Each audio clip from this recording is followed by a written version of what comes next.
Everyone, the main event is here, so please welcome UFC light heavyweight champion Jon Jones and challenger Dominick Reyes.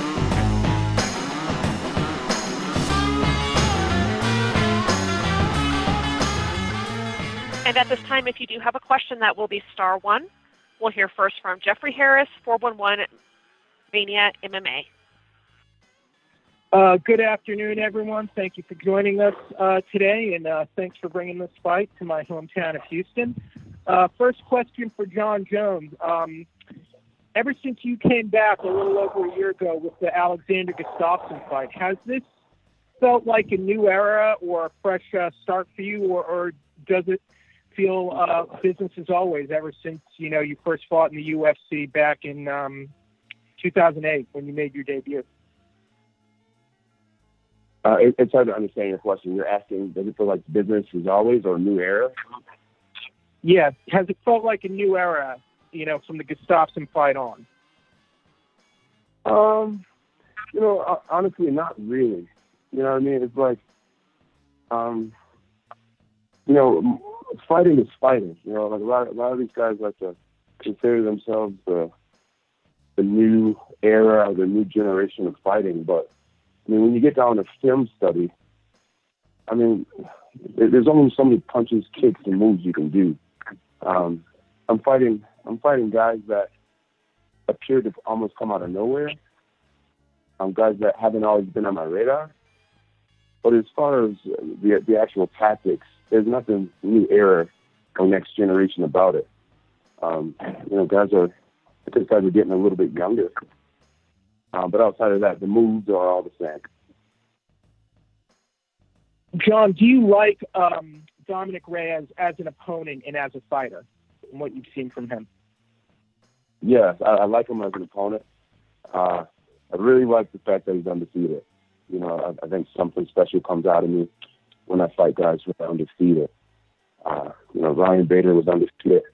He's now the double champ. That excited me. Daniel Cormier was undefeated and looked at as, close to invincible by many people. That excited me, and I passed those tests.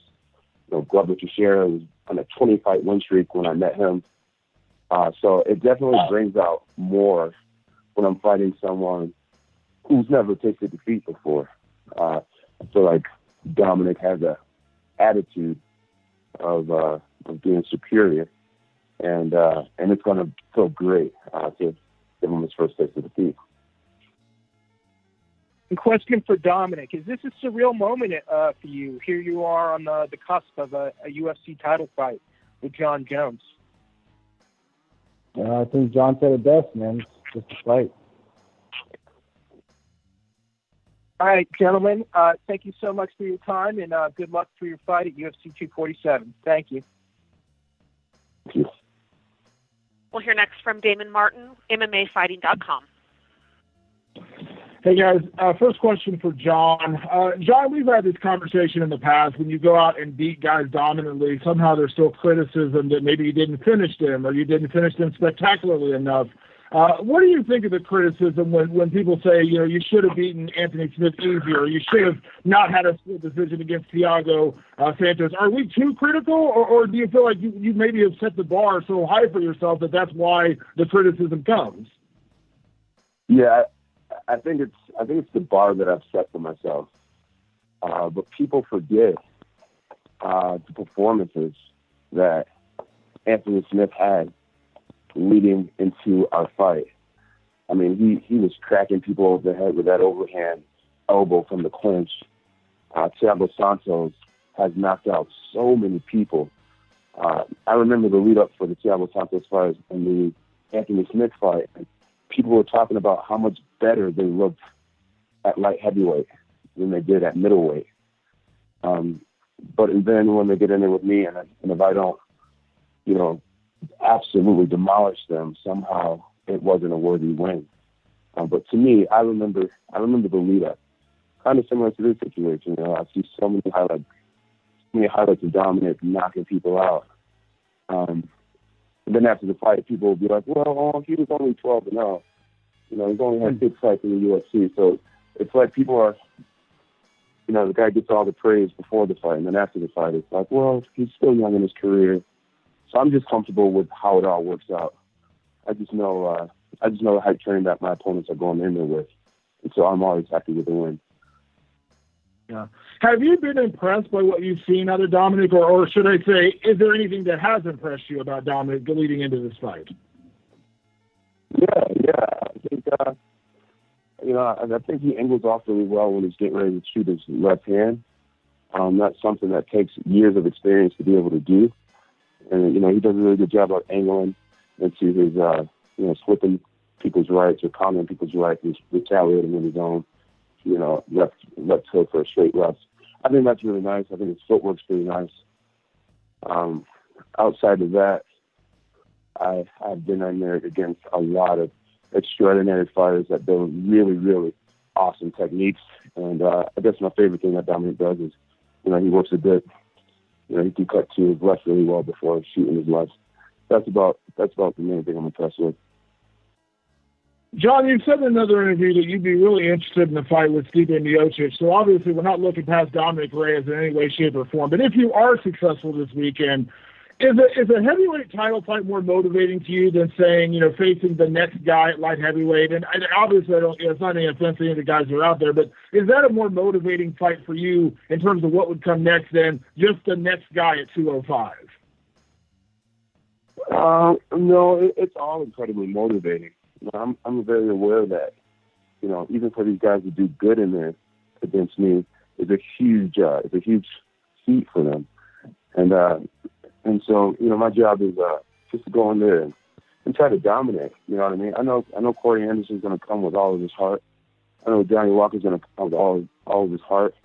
I'm starting to fight guys who, when they joined the UFC, I was the champion. So, since their very first practices, it's been about beating me, right? So, when you take that away from them, it means a lot.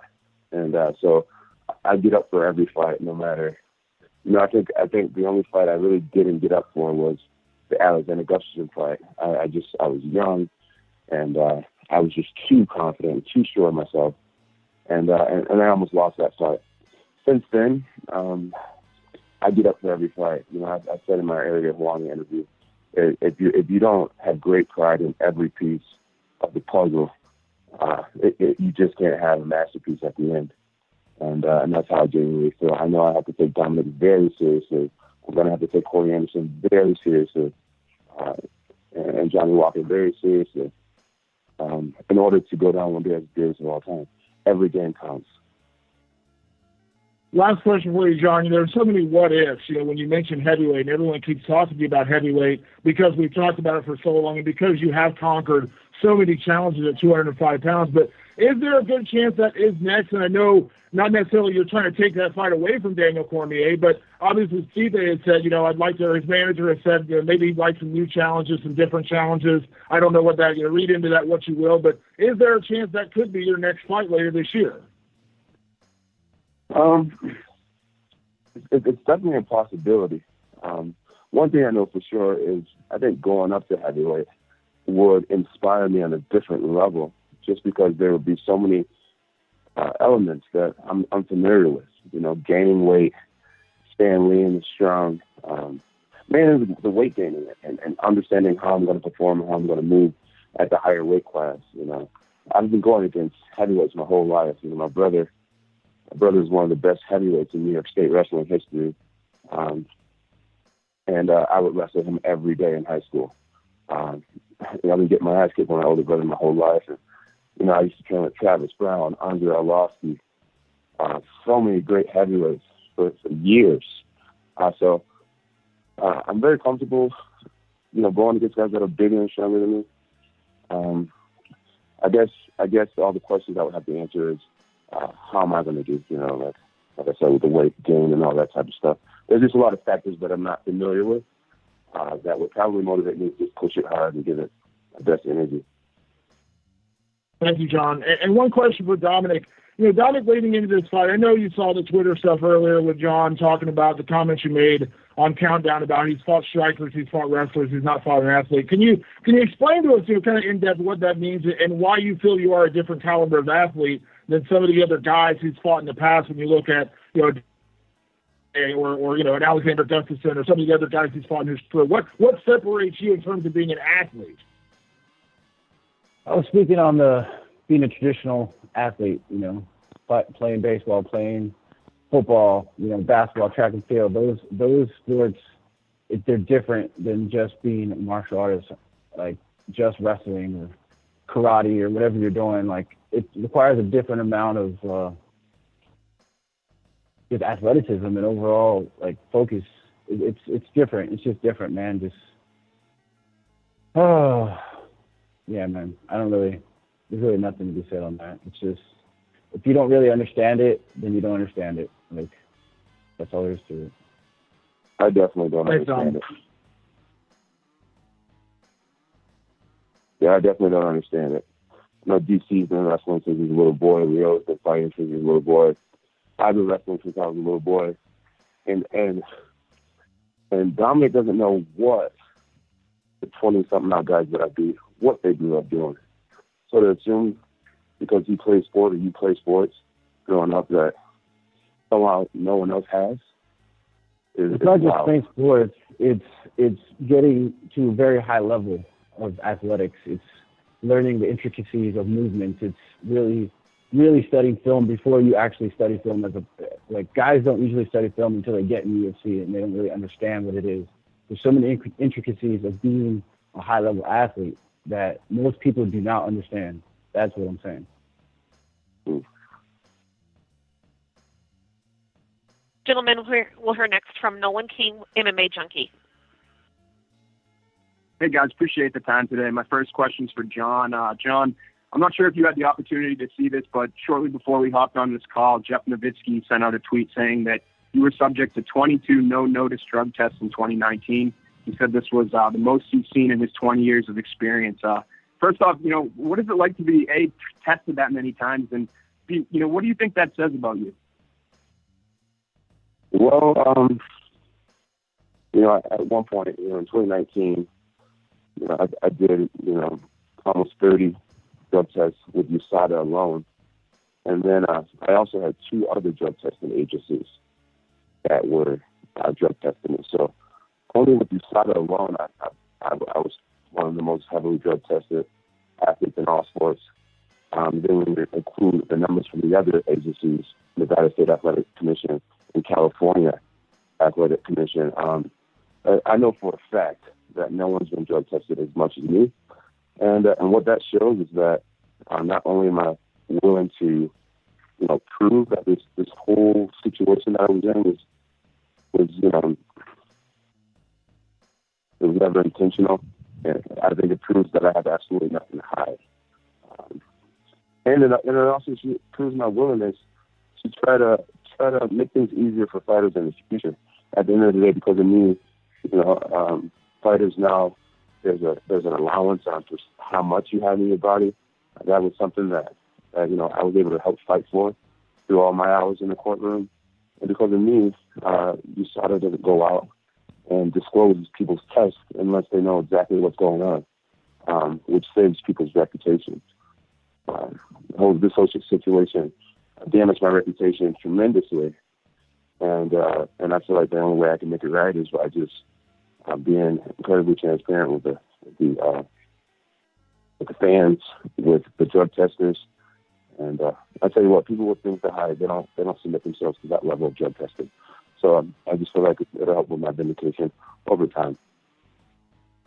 You talk about the damage of your reputation. Do you think statements like the one that Jeff just made and like what you just said, do you feel like that is enough to silence these critics, or do you feel like no matter what you do, they'll always be there?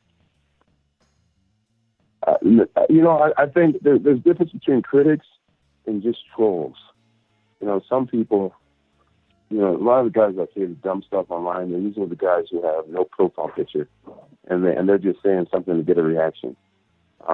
True critics, the guys who are actually reading the articles and reading exactly what happened and what went down, those are really the only people that I care to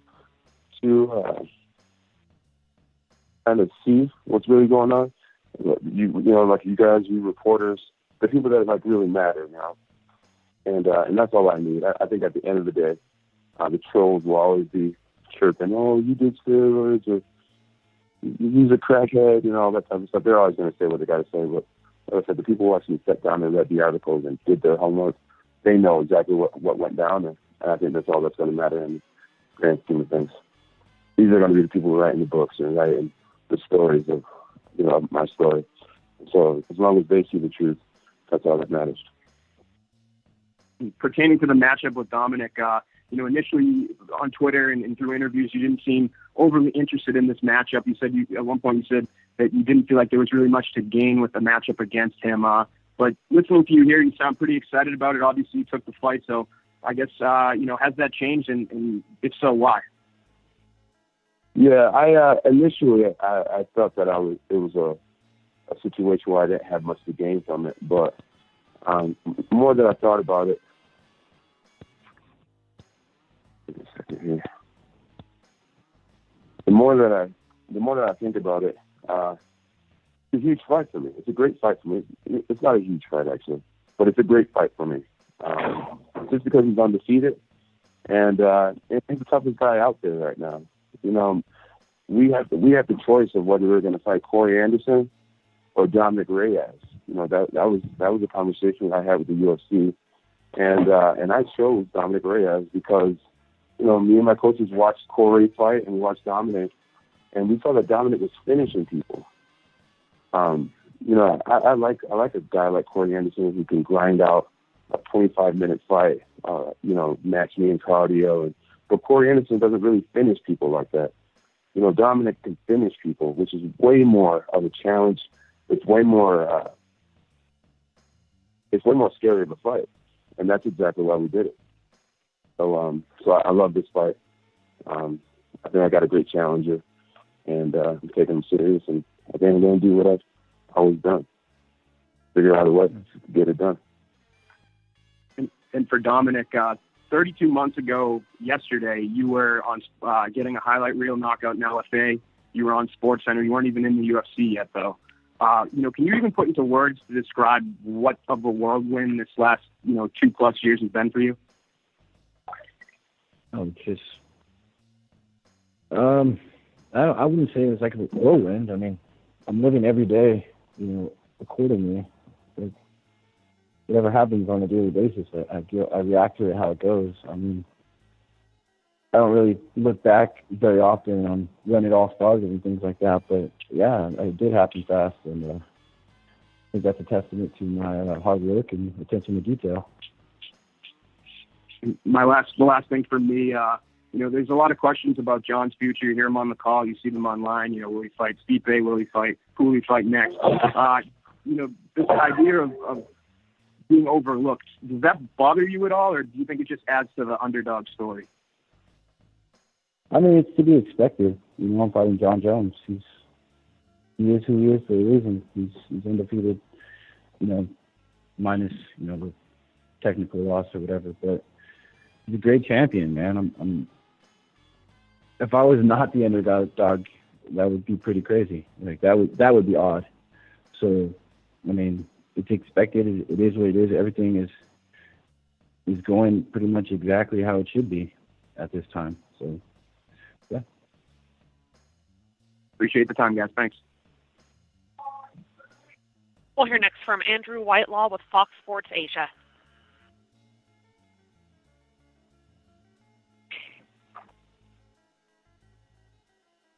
Andrew, your line is open if you still have a question for us. Hi, guys. John, you fought twice in 2019. You're fighting nice and early in 2020. So what's most important for you, and what are your priorities for this year? What do you want to get done? My goal is to fight 3 times this year. My goal is to win this fight on Saturday. Fight maybe overseas in the middle of the year, and then end the year in Las Vegas. One of those big cards at the very end of the year. That's my goal, is to fight 3 times this year. Fighting overseas, is there anywhere that particularly interests you? I wouldn't mind fighting in Australia. I think that'd be pretty cool. But and that would potentially be the Adesanya fight? No, not necessarily. You know, I've been over to Australia, and the fans are so receiving, so loving, and I realized that I had a very strong fan base over there. And I think it'd just be great to enhance my brand by fighting in front of a different audience for once. So it's just an idea, but I'd love to do it. For the longest time, the assumption was the best gyms and best camps were in the US. But with champions like Valentina training out of Thailand, increasing number of fighters going out there, and Coach of the Year coming out of New Zealand, is there still that idea that the US has the best gyms? Do they need to step their game up a bit? How do you feel about that? I think mixed martial arts in the United States is doing just fine. I think we're doing just fine. I think the majority of the champions are American, and a majority of the top 5 are all Americans in every weight class, I would imagine. And I think we're doing just fine. I am proud of the other countries for starting to make their presence be known. But I think mixed martial arts for a very long time is going to be the hotbed of MMA.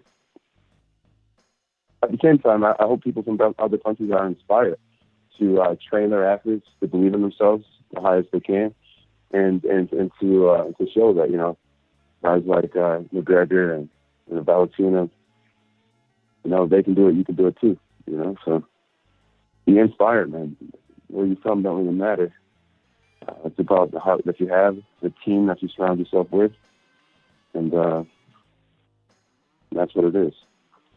At the end of the day, you know, Jackson's mixed martial arts.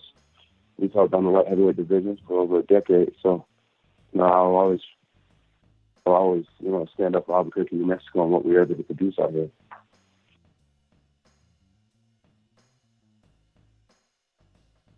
A high altitude training is something else. Thank you. We'll hear next from Brad Lewis with News Hub. G'day, guys. Thanks for the opportunity. John, first question for you. Do you think that, you know, given the fact that this is what your 15th, 16th main event UFC fight, Dominick's sort of first in terms of the main pay-per-view, and this has been the case for you for the last sort of 4 or 5 fights, that this gives you an advantage in terms of understanding how the week flows with the media requirements and the open workout and all that sort of stuff? Do you think this gives you sort of like a mental edge over your opponents?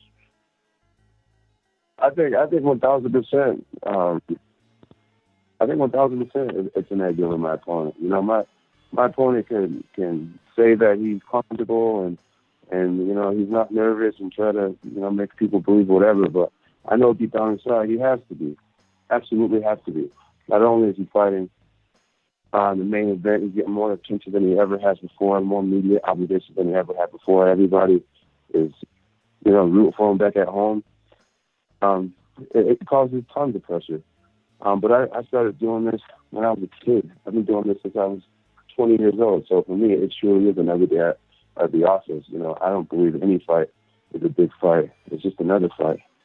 But my opponent is a very big fight.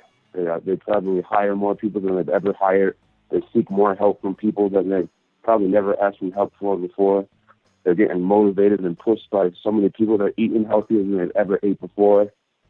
I mean, every guy I've ever been against is in a title fight and believes that he had the best training camp of his life. That's what I'm used to. So yeah, this is 100% what I do. I have been doing it for a long time, and I respect Dominick very much and his team very much. But yeah, none of this is new to me. The nerves, all this stuff is exactly what I look for. I believe that I was born to do it. I believe my little brother was born to be a great football player. My older brother was born to be a great football player. I believe that I was born to be one of God's soldiers in the martial arts cage. And Dominick, question for you, just on that, like, have you found the lead up to this fight any different? And I know it's early in fight week, so you've probably still got a lot of requirements to get through, but, you know, have you sort of prepared for that in any way, and how can you prepare for that sort of different profile throughout fight week? Just take every day as it comes, man. I mean, you could worry about it and all those things, but one thing at a time, man. One step at a time. I used to say when I was in college, when the road ahead seems daunting, take a breath and focus on the next step. Like, one thing at a time. And right now, you're on this call. And John, final question for you. Thank you guys for your time. Israel Adesanya is going to be cage-side this weekend. I know that you guys don't have a lot of respect for each other. I'm sure you respect each other's fighting abilities, but is that a fight that, whenever it happens, if it does happen, is that a fight that excites you in terms of the hype behind Israel and his history as a kickboxer? And I know that you like to beat guys where they're at their best. Is that a fight that excites you potentially down the road, regardless of what happens this weekend? Yeah, at the end of the day, this isn't K1. This isn't whatever league he used to fight in. I've watched him catch an overhand right, and literally I've watched him with his legs stiff. You know what I mean? His swagger is exciting to the fans, but I know 1,000 people like him. I grew up with people like him. He doesn't impress me the way he impressed everyone else. He's scared, man. That's all it is. When he says you got to respect the game or the game will humble you, he's talking about not fighting me now or me beating his ass. So he's scared, man. When you let a fighter like me know that you're not prepared to fight today and you wish you had another year to prepare and all that shit, it lets you know your mental state. And that's all I need to know. So if he feels like he's not quite up for the challenge now, and he honestly thinks that I'm going to be somehow a weaker version of myself next year, he's sadly mistaken. I'm getting out figuring out training camps and figuring out different ways of healing and recovery and all these things. My teammates are getting stronger. My coaches, I'm only a purple belt in jiu-jitsu. If he thinks I'm getting slower and weaker, he's sadly mistaken. So he's scared today. He's made that very clear to the public. And nothing's going to change next year. All right, guys, thanks so much for your time, and enjoy Fight Week, and have a good fight on the weekend. Have a good one. We'll hear now from Stephen Morocco with MMAfighting.com. Hey, Dominic, just wanted to make a quick check on the whole situation with the Kobe Bryant jersey. Any word on whether you'll be able to wear that? Nothing as of now. So we'll see. Have they told you they're open to it? Any sort of feedback from them? Nope. Not really a huge focus of mine. I mean, I put it out there. If they come back with positive news, then cool, but not, then not. Gotcha. And then, John, have you made any specific requests on who's going to referee the fight? No, I have not.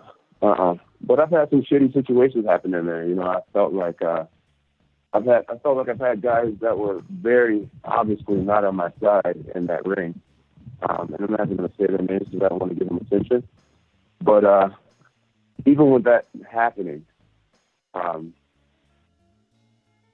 still found a way to not only win those two fights, but finish those fights. It's pretty public that John McCarthy, I felt like his energy was way off when I fought Vito Belfort, and I found a way to finish the fight.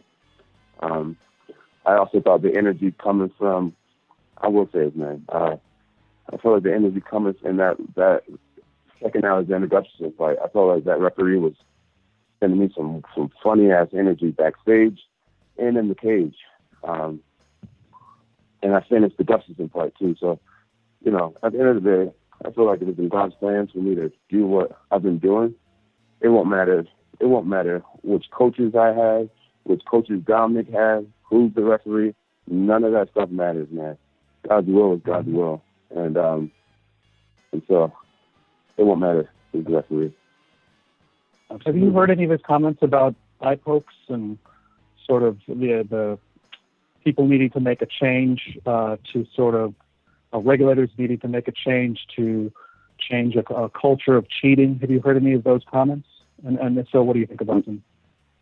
Yeah, I mean, in my last Gustafsson fight, that referee kept on saying, "Watch your fingers, John. Watch your fingers, John."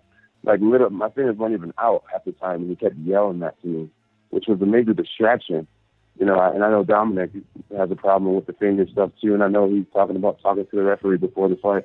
None of that stuff's gonna matter, dude. None of that stuff's gonna matter. I feel like the game made a rule that was single-handedly based around me, and I won't let that type of stuff matter. Have you changed your style at all? I fight how I fight. You know, I grab for hands a lot, and over the years, I've coincidentally landed a few eye pokes. But if you guys think that I trained poking people in the eyes, I mean, think about how ridiculous that is. We fight with our fingers open, and I can be a very reachy fighter sometimes, and it happens. But no, I haven't changed anything about my training style. I train very hard, and like I said, I don't train to poke people in the eyes. So, but it's good when people are banking on that type of stuff, though. That's good for me. You know, people are banking on getting poked and getting a 3 point. All that type of stuff is good for me. I don't think about that type of stuff. Gotcha. Thank you, John. Appreciate it.